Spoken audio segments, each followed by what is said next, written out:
I don't know about your household, but mine was gripped with Love Island, which just finished recently. And unusually, it's one of the very few broadcast TV shows that my Gen Z kids watch. Whereas when I was their age, there was appointment television, whether it was Top of the Pops or the soap operas. For Gen X, it's how we were brought up, and I think it's how we continue to consume our media. So we thought this would be worth looking into. If you're a bit puzzled as to the Love Island phenomenon, or you miss the days when the whole nation sat down to watch the same TV program at once, that's what we're going to dig into today. Welcome to the Gen XZ Exchange. I'm Chris Perkins, Gen X parent, now 50-something empty nester. And I'm Lily Perkins, Gen Z career explorer. We swap insights on career choices, work and life in general. So whether you're a Gen X parent trying to figure out midlife's challenges, or a Gen Z young professional or student figuring out adulthood, you're in the right place. this episode isn't going to be a dissection of Love Island and what happened in the last series. I'm sure there are dozens of other podcasts doing that far better than I could. But we did think it was a curious phenomenon for a couple of reasons, and it got us thinking about media consumption habits of our respective generations. And we're going to start with Love Island and then move on to some other things which maybe could tell us something about how the different generations are consuming media. And no doubt, like a lot of the topics we've covered, we'll find some things that we have in common that we didn't expect. So, Lily, this has been a new experience for me. I've watched a lot of reality TV from the days when Big Brother started off, but have never really been captivated by Love Island the way you and Charlie have up until this season when we were getting daily updates from Charlie. Yeah. And I'm just curious as to how this has become such a phenomenon for your generation. Yeah, well, I guess you're also not the only parent that I know that has also become slightly involved in the world of Love Island. Okay. A couple of my friends' parents have been saying, like, oh, we're not interested, this is just trashy telly. And then I'm hearing that they're stood in front of the TV in the living room, curiously watching and asking questions. So it does seem to be gaining some popularity with the parents. But essentially, the premise of the show is all these people all these singles head into the villa, and there's recoupling ceremonies, and you have to find connections with people, and whoever wins gets to split a 50k prize. But there's all sorts of challenges and obstacles in the way of these couples and that prize. So it's very interesting. You mentioned Big Brother there. The earlier seasons, I've actually been going back and rewatching the earlier seasons, and they're a lot more Big Brother style, where it's a lot more organic kind of drama. I think the producers are a lot less involved. In early Love Island, you have pretty unregulated drinking, sex on TV, the smoking area, which isn't something that they show now, but you would get a lot of goss in there.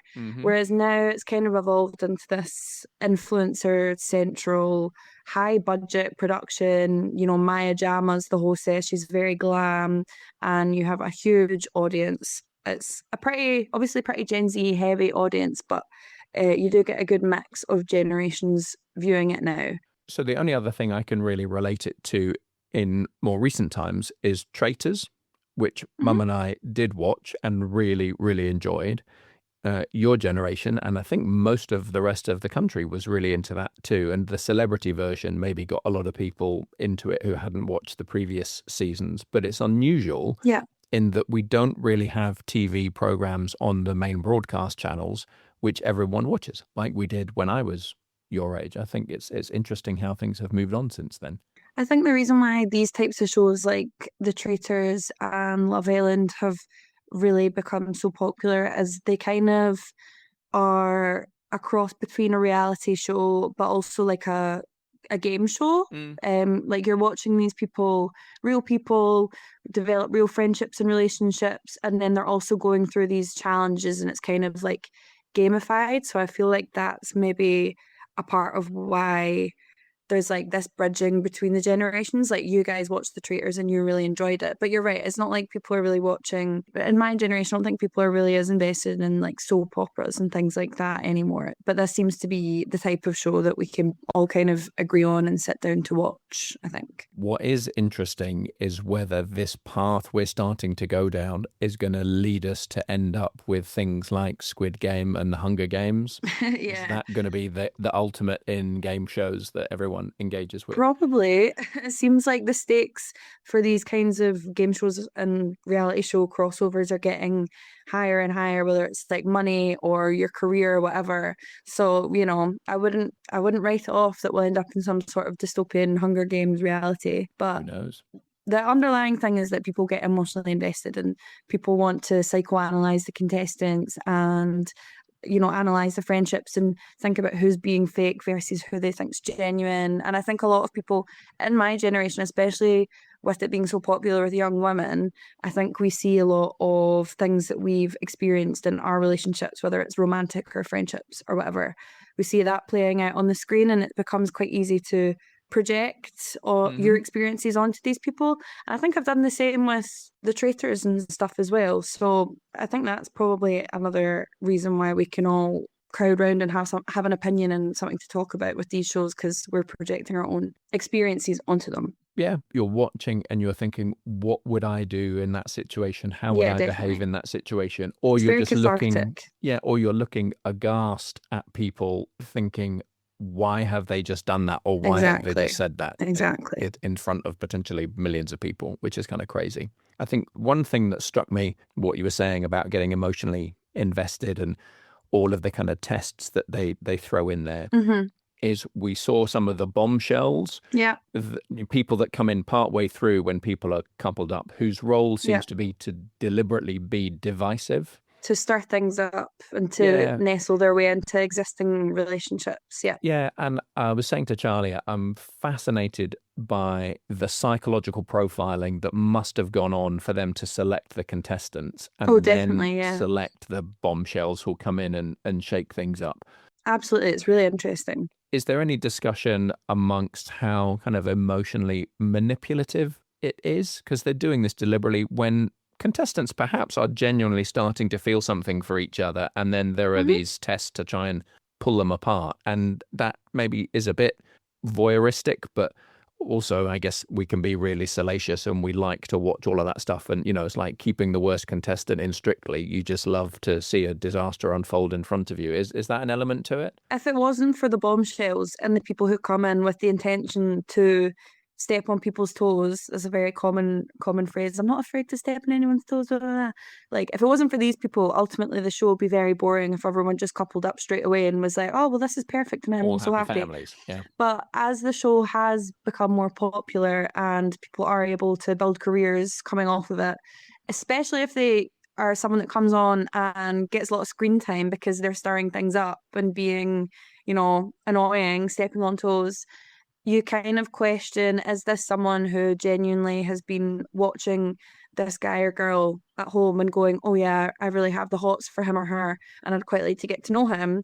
Or have they just identified he's the weakest link, he's my ticket into the villa, and potentially my ticket to 50K? So, Right. you know, Okay. Yeah. there's the element there of trying to observe for yourself whether you think someone is genuinely interested in this person, if they've been cast by the producers or even told by the producers in some cases. You know, you wonder, has someone ever been told, I know you don't like this person, but we need you to go in there and target them because that's going to make good telly. Yeah. So that's why there is such a big difference. If you go back and watch the earlier seasons, it's much more interesting because you hear the early contestants openly discussing game plans and saying things to each other like, well, you know, I don't fancy her, but there's an elimination tonight, so I'm going to have to crack on.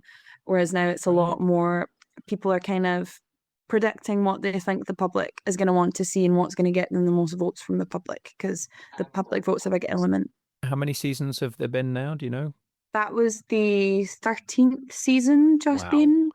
So a bit like where The Apprentice went, is the contestants coming in know the score, they know how Yeah, to play the they game. want They screen may be time. in there to build a social media following or become an influencer or whatever. So they have a vested interest in making themselves interesting or provocative or whatever. It's not necessarily go in and try and find love. Yeah, the producers of The Apprentice know this person doesn't have they have no business, no background in business. They have no business plan. They're a bit of an idiot, but they're going to be hilarious when we stitch them up in these challenges. So it's kind of the same thing. It does make you wonder, why is it that we've got this appetite for stupid people? Like, people like to make jokes about Love Island contestants, but I think it does apply to the Traitors and The Apprentice as well. You get a lot of people on your screen and you just kind of think, how was this person cast? Because they don't really seem to know where or what's going on. Like, no, there was one person in particular that Charlie was telling us about. Who was the Scottish girl? Was Ellie? Is that right? Ellie, yeah. So yeah. was it Fraser that they kind of had a Finley? Finley, yeah, and everyone was really frustrated. Yeah, he seemed like a complete idiot, and you think I said to Charlie, he's just an emotional toddler, and he just had no. But she left the show early for him. She was kind of in the running to win, and then. So that's another thing that, like, makes you wonder, if she's leaving with them, they must have some kind of genuine thing. And they, from the looks of it, it's only been a couple of weeks since the show ended, but they're still cutting about together on social media and stuff. But yeah, you do kind of wonder why we have had this changing appetite from like scripted shows and soap operas and series to now wanting to see actual people. It's kind of like, you're right, voyeuristic, like laughing at other people, or if someone goes on and they're a little bit vulnerable, people do tune in to see people being like taken advantage of by others. So it's interesting how our tastes have changed, and why it seems to be that Gen Z are tuning into more of that kind of television compared to like actual scripted dramas. Yeah, and I think everyone has become familiar enough with the reality game show format that they know behind the scenes an element of it is contrived. Situations are created by the producers to make good TV, but there will be no doubt plenty of moments that are kind of genuine conversations between people, particularly given the premise of the show is for people to kind of hook up with each other and relationships come from exactly. And it's also created its own vocabulary for the nation, hasn't it? It has. A very few terms of which I understand, but I'm sure you can fill me in. Yes. I'm interested to see how true it is when you say, oh, I've seen a snippet here and there. I think you're maybe telling a little bit of a fib, and I imagine that you've been sat down with Charlie most nights, pretending you're not watching it, but you've been tuned in. So I want to test you on your Love Island vocab and try and gauge how much of a Love Island secret fan you are by how many you get right. I think I've seen a lot less than you think, but I did get daily updates from Charlie, who tended to watch upstairs. So you keep saying, yeah, daily updates, as in turning the telly on and watching it for yourself. So let's start off with one I think you've already mentioned. I think you'll know this one. What does it mean? What does mugged off mean? I think for people of my vintage, that means chucked. You have it's been called off. Someone has said, no, you're not for me. Particularly if it's in quite an embarrassing way, if someone, and you've been told you have this really strong connection with someone, they go to Casa more and then come back with a new girl, and it's like, well, you were telling me one thing and now you've made me look like a bit of an idiot. So particularly if it's quite humiliating. Grafting. Is that when someone is working really hard to get someone's attention, to try and attract them, to they're putting on kind of their best persona to try and get someone interested? Exactly. I think they don't say it so much in these seasons, but they used to say like applying factor 50 or something like that. Right. To be like laying it on thick, doing the thing. What does the ick mean? Well, I think that's more familiar in kind of general parlance. That's just something that is slightly creepy, and it's like, okay, they've just overdone it. Yeah, not feeling it anymore. And then when people say in the villa that they're closed off. So this I have heard. So this seems to be guys or women saying, I'm not closed off to maybe exploring something with you, when they're already with someone else. It's kind of like, I'm open to seeing where this goes because I want to keep my options open. Would that be right? Yeah, pretty much. So someone could say that they are closed off. Or, in which case it's like, that's where I've heard it. exactly. I'm not closed off to getting to know someone else, but when people, the thing that's kind of caused a bit of debate with the general public is like, if you were saying to your partner like, "Oh, we're closed off," why would you not say we are exclusively dating, which some Yeah. people do say, but then why would you not say we're boyfriend and girlfriend? Hmm. So there's been a lot of confusion about kind of the levels in Love Island that a relationship can operate So it's within. kind of a Love Island specific term, which is now becoming more widely used in the outside world. Well, not so much, but it might be heading in that kind of direction. To me personally, I think it's a bit avoidant to say like, oh, we're closed off, to then say we're exclusive, to then say we're boyfriend and girlfriend. Like in real life, I think it's kind of normal for you to date someone for a bit, be getting to know someone, and then Mm, become a couple. But anyways, okay. um, type on paper. This one's pretty obvious, I think. So would that be in the context of you're not my type on paper in terms of what I would go for, but I'm interested in you or attracted to you? Exactly. Or on the flip side, he's my type on paper, but I'm just not feeling any kind of spark. Like in theory, Right. this person should be good for you, but But something's not there's right, no or chemistry. Yeah. vice versa. Exactly. If someone has been pied, what does that mean? Is that another one for chucked? Someone's Exactly. been broken up with? Yep. And again, that's kind of a similar, like, oh, you've chucked me in a bit of a like Yeah. humiliating, Yeah. embarrassing way, especially given that we're on bloody national telly. Television. So these ones are quite similar. What does it mean if someone is a beg or a melt? They are just a bit of a try hard. Is it that Hmm. they are really going for it and it's probably not going to work because they're just going so over the top to try and get someone's attention or affection? Yeah, this is one that I love to say when I'm like texting my pals watching the episode that, oh, he's been so beggy, she's been so Hmm. beggy. Someone who's been a bit desperate, maybe accepting the bare minimum, forgiving their partner for doing something wrong. A melt is the similar kind of vibe, someone who's been a bit pathetic. Hmm. So I think, given the fact, I think you guessed all of them right. So And I really the haven't watched that conclusion, much. I promise. trying to save face. No, some of them are pretty easy to work out by themselves, but I think you might have watched more than you're letting on, but I'll let you away with it. Cool. Well, it certainly has been an interesting phenomenon. And as I said, I think the Traitors is a similar thing where it's Hmm. got everyone into it. And it's unusual now, isn't it, for a program to only be available at a certain date and time because so Hmm. many things, the whole series drops at once, or you can watch the first episode and then the rest of the series is available on one of the streaming services. There really aren't very many things where you have to be sat in front of the TV at a certain time, or you can catch Yeah, up later that night, but you can't definitely. watch it in advance. It's what we used to call appointment television. You Hmm. you had to sit down and watch something at a certain point in time.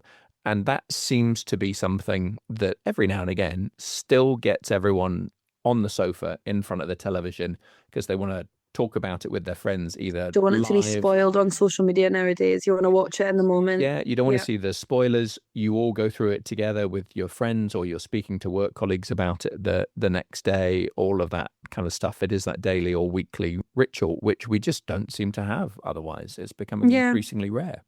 But I think that's why these things have become so popular. People maybe miss that in a way. Everything's on demand, everything's instant and convenient now. Like you say, if you want to watch a new series, you can binge it all in a couple of nights if you want to, because you've Mm, got the whole box set available.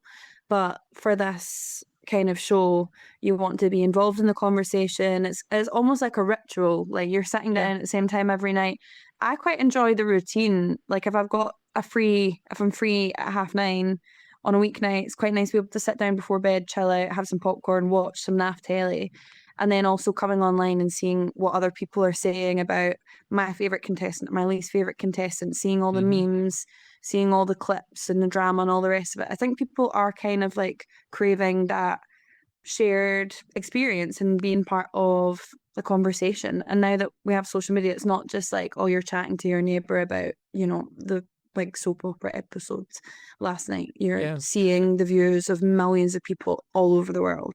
Yeah. And I didn't realize until you mentioned it that it's a kind of viewer vote that starts with getting people coupled up. And then obviously it's a Yeah. viewer vote when you get down to the final. People still like to be involved. Like I'm a Hmm. celebrity and Strictly the viewer vote to kind of get people to the end. But the in-between bit, I take it the viewers aren't voting on things. You are just observing. Oh no, there's lots of voting in between for Okay. eliminations because you have people coming in, people going out.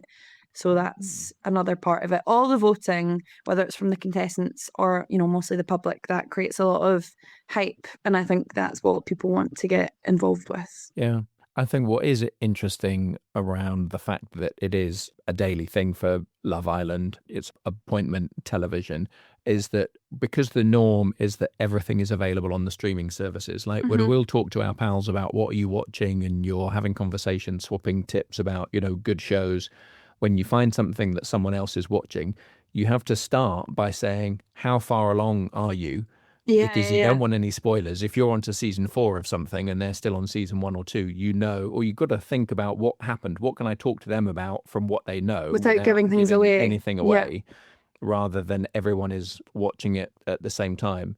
The only other thing I could remember that really kind of captured everyone that was going out on a Sunday evening was Line of Duty, which is a police drama. Oh yeah, I remember you guys talking about that a lot. Really gripping, and everyone was watching it at the same time to try and find out, who was right at the center of this kind of ring of corruption inside the police force. But it just doesn't happen very often. Yeah, even with TV shows, like you say, it's just all available at the one time. I do appreciate stuff coming out, but then you don't have the viewership that you would have had with Line of Duty, for example. So in line with the Line of Duty thing, I'm curious to know what other TV shows, like shared cultural moments Gen X had as well, because obviously we've got Love Island, we've got the Traitors, but what did you guys have?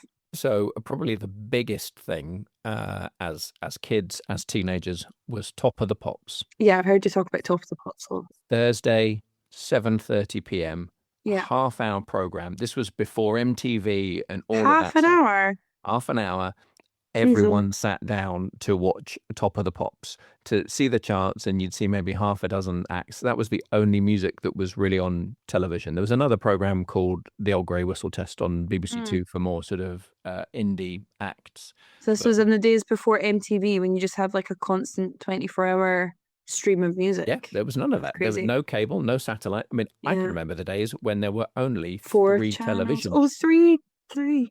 I remember the launch of Channel 4, which was a really, really big deal. That's crazy. So what that meant was there just wasn't the choice that we have now. Yeah. So everyone, and there wasn't social media, there weren't home computers.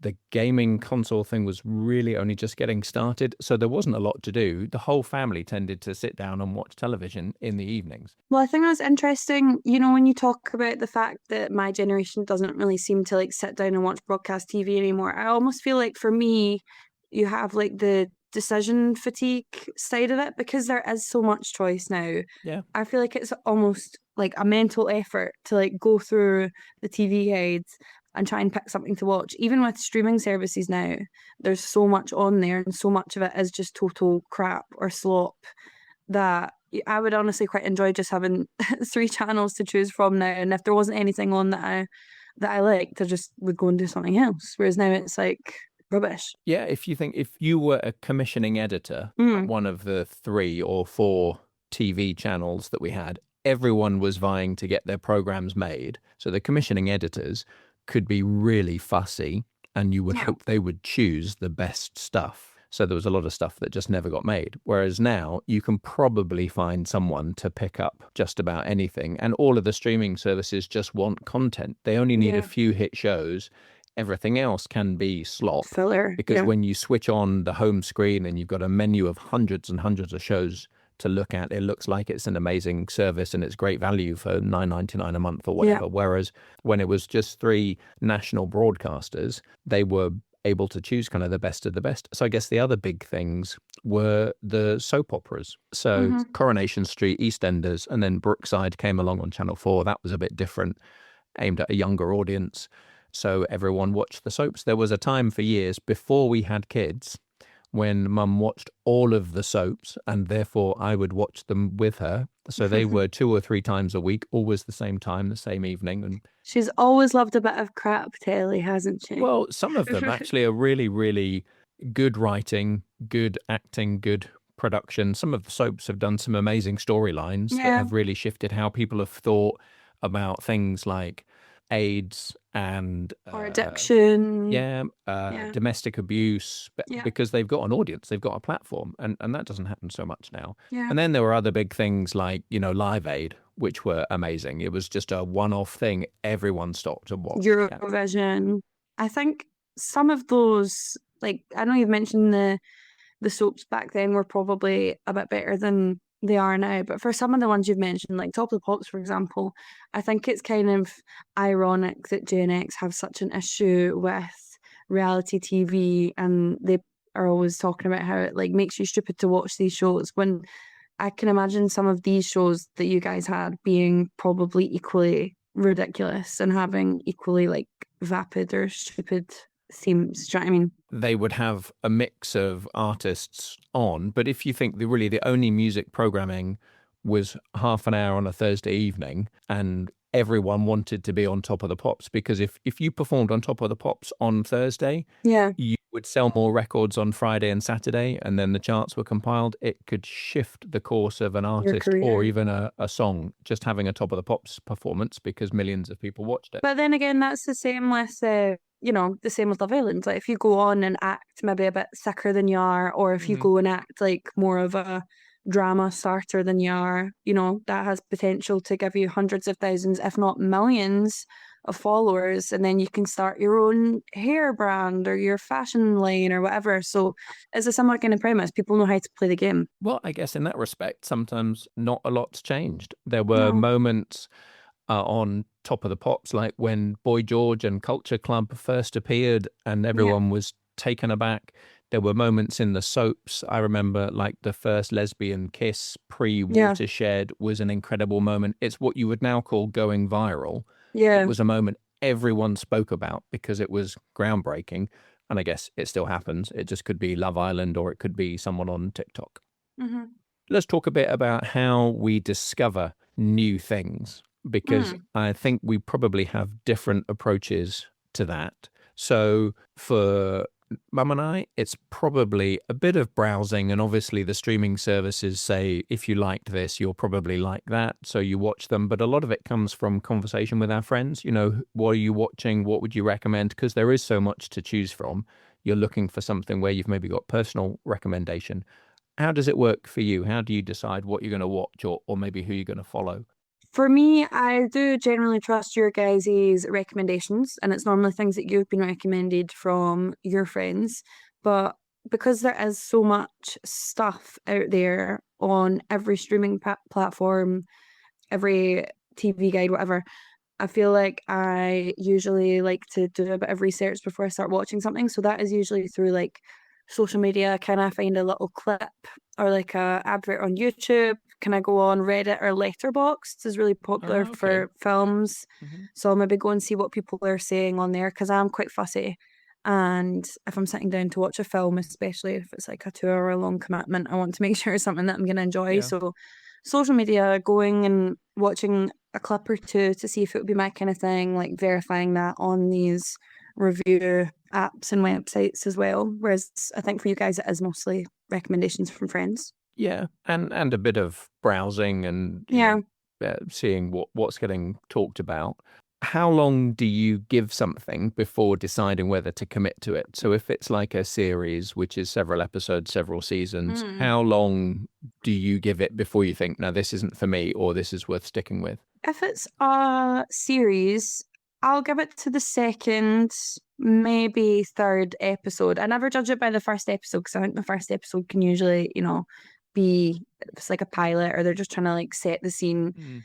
Like, for example, Severance has been one of my favorite TV shows I've watched. When I watched the first episode, I wasn't 100% sure if it was going to be my thing, but I'm very glad I persevered. And then for films, it really depends because sometimes you do switch something on, and within the first minute, you're like, wow, this is an absolute load of shit. Like, I'm really fussy about how, like, I like a realistic film. It's different if it's like a comedy and it's supposed to be a bit cheesy, or whatever, but I don't really like cheesy sounding dialogue, unnatural sounding dialogue. Mm. So if I switch it on and I hear two characters having a conversation and it's like total spoofy cheesy when it's not supposed to be a funny spoofy cheesy kind of film, I will pretty much switch it off straight away because it just does my head. And I don't like to watch it and go like, oh, I'm watching a film. Do you know what I Yeah. mean? I can't remember what it's called, but there is a test for how long before a woman Is appears on it screen. is it the Bechdel test you mean? Yeah. When how long for a woman to appear on screen, and does she have a conversation and she's not talking about a man basically? So like Right. if a woman is basically appearing late into the film or whatever, and then the first thing she says is like, oh my God, I can't wait for my date later on. Like if Mm. she's like a male-centered character essentially. So I also, yeah, I like when women are written realistically and they have some substance and it's not just like they're there to be props to like Yeah. the main character. One thing that really frustrates me, like you see it quite a lot in like an Adam Sandler film, for example. And I get that they're comedies and it's all tongue in cheek and whatever, but like the most average looking, sometimes not even super funny character. And then his wife is like Jennifer Aniston or like some Mm. total smoke show Hollywood bombshell. And he's cutting about in like gym shorts and like a greasy t-shirt. And he's cast himself to have like this smoking hot, amazing wife who's like obsessed with him.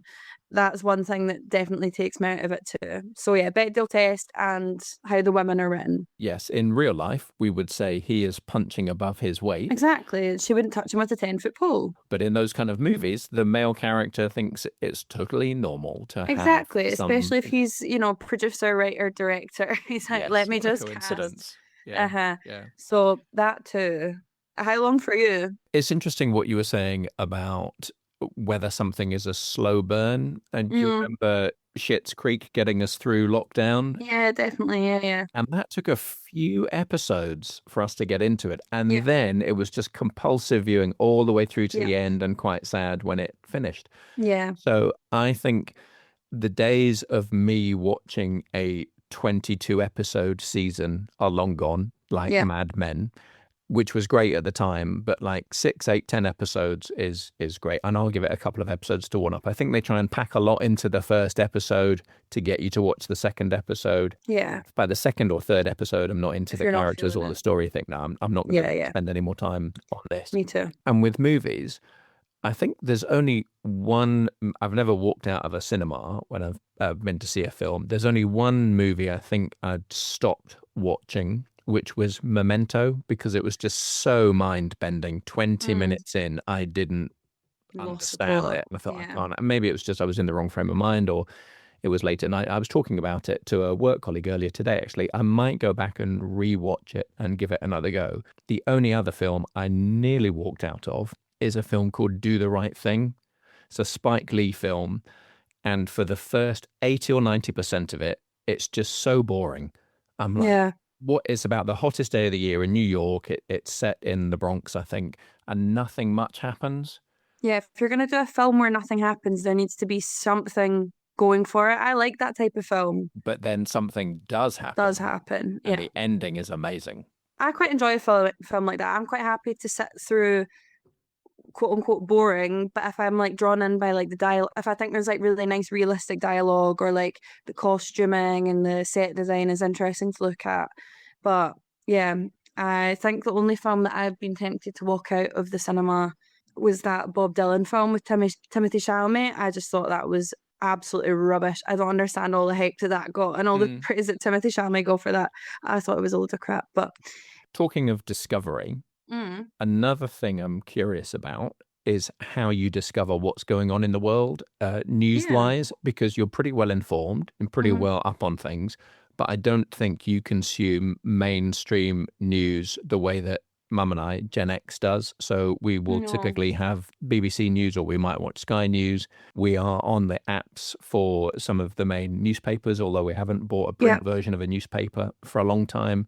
Where are you getting your news from? So it's actually a bit embarrassing to say. I don't really watch the news or check my like news app as much as I used to. When I lived at home, and especially when I was at school, waking up in the morning, when I would eat my breakfast, I would usually watch the news in the morning, 15 minutes while I'm eating my breakfast, and then used to be quite good at checking my like little BBC News app. Like if I got a notification pinging through, I'd go on, have a wee nosy. But that was kind of before TikTok was a big thing, especially, whereas now I feel like you do get a lot of news through your social media. It kind of finds you rather than you're actively seeking it out. And I think it is a bit embarrassing to admit I've gotten a bit lazy and quite comfortable with the fact that like if something's going on, it won't be like if I log into my social media, it'll be one of the first things that I You'll hear see. about So I it. don't really have to go and seek out the news anymore. But I also think with that, the downside is that's how so much propaganda and fake news and all Yeah. kinds of rubbish gets spread about. So you have to tread carefully. Yeah, verifiable sources. Yeah, if I see something and I think that's crazy, then Yeah, I'll go and Google it and like fact check it afterwards. Try not good. to believe every first thing that I see. But yeah, I definitely don't seek out news the way that I used to when I'd like sit down in front of the telly and watch it Yeah. in the morning. I mean, and now we have a 24-hour news cycle, but we're not Yeah. on a news channel all the time. But I guess No. you could be seeing things that break in real time if you're hmm on TikTok or if you're on Yeah, and someone posts a video from the scene. even faster than we would necessarily see them on the main news channels. But then I think there's so much now is about whether it is verifiable and truthful. And I tend to, Same with AI now too. yeah, Like you see stuff and you're like, is this a real? It's gotten so realistic. You're not certain if it's a real video or if it's something that someone's yeah, produced for yeah, views. because you can't tell if something's been edited or if they've generated someone's voice. Yeah, so I do tend to trust the mainstream news outlets for that kind of thing. Yeah, which is fair enough. I would too. But on that note of Gen Z being updated in real time, like you could argue that as one of our strengths with the social media literacy. We do have like a really strong awareness of culture, cultural movements. Like I Mhm. imagine my generation were probably made aware of like the Black Lives Matter movement or the Me Too movement maybe Yeah. before you were, before hmm it was on mainstream television. And I think as well the fact that we have access to what's going on all over the world and we're able to hear perspectives from people who are in that country or in that city or area or whatever. Having all access to all those diverse perspectives is definitely one of the strengths of Gen Z. But then I'd like to hear what you think, like on the flip side to that, Gen X's strengths would be. Yeah, absolutely. I think you are probably hearing more authentic voices from people who Mm. are on the ground experiencing things, whether it's like in Gaza or Ukraine or Yeah, anywhere else. I would admit everything that I'm consuming through mainstream channels has gone through a journalist reporting it and a news yeah, editor making decisions about what to clip up or what to show. And yes, they interview people sort of, at the site of an earthquake or whatever, but it's not the same yeah. as someone who's witnessed Taking it, their camera out in the moment. Yeah, Exactly. yeah. And there's pros and cons to that in terms of it maybe being more reliable in terms of hmm being verified, but there is that time lag. So really important events we're maybe not seeing as Yeah. quickly as you. And I think we miss out on some cultural phenomenon, as the quiz showed in terms of kind of Gen Z trends and those cultural moments. I don't get any of those because I'm not really consuming them. And the news editors at the BBC are deciding that that's not worth talking about. So someone's made the decision on your behalf that this is what we're going to show you, whereas you could literally consume anything and everything through Yeah. the channels that you have access to. The only, well, not the only, but one of the main, like, unfortunate things about being so involved in that culture and like seeing all the memes and the emerging trends and all the rest of it is my generation's attention span is certainly not the Yeah. same as your guys's. So as per usual on this podcast, on this episode, we have discovered plenty that we have in common, plenty of pros and cons for each generation. Yeah, I think our attention spans are shrinking as well, just because of Yeah. the pace that everything moves at now. So, what could we learn from each other? What is one thing you would borrow from me and Gen X in terms of how you consume media and news? I think actually I've not thought about my news consumption quite a while. So this conversation's kind of been a reminder that it is important to seek news out from different platforms and not just expect to have things handed to you, because especially with the way social media and AI is working and developing, I feel like what ends up on your algorithm might be kind of selective, and in a weird way we might actually start missing out on things and missing out on perspectives. It might kind of come full circle in the bad way. So I think maybe for me, going back to getting my news from like a variety of different sources, and then also I like the fact that you guys like get your media recommendations from actually speaking to people in real life and getting recommendations from each other. And I think maybe that's a nice point of connection to have between friends and family. I enjoy hearing what you guys have got to recommend to me every time I catch up with you and you have started a new show. So I think doing a bit more of that instead of going onto an app and oftentimes having like an AI generated summary of like, based on your interest, this is what we think you would like. Yeah, don't let the algorithm choose for you. Exactly. Either yourself or another human. Yeah. What about you? I do put a lot of store in the journalistic integrity of mainstream news channels. It's like they won't take anything at face value. They will kind of verify the source. It goes through a process to make sure it is factual. That's important. They have to question that as well. Yes. Yeah. But I also think this idea of more diverse voices and more authentic voices and what's happening on the ground unfiltered is definitely something I would borrow from where you're getting kind of news and facts from. And on the entertainment front, I think what the last decade or two has shown is there is a massive amount of undiscovered talent out there that wouldn't ever have made it onto the 3 or 4 TV channels that I watched, or to break new music if you couldn't get onto Top of the Pops. Yeah. Or you couldn't get your record into the shops because you had to go to the shop to buy a record or get it onto the radio. There was no doubt a huge amount of talent that never got the exposure that perhaps it deserved. Whereas now you don't need a record deal or a radio station. You can upload something to SoundCloud or YouTube and, you can become a phenomenon, which is a great thing in terms of kind of democratizing it. Yeah, you can get on Love Island and launch your clothing brand, whatever you want. Yeah. When we talk about squiggly careers, this is a good way of making it happen. Absolutely. And as far as the creative industries are concerned, if you think about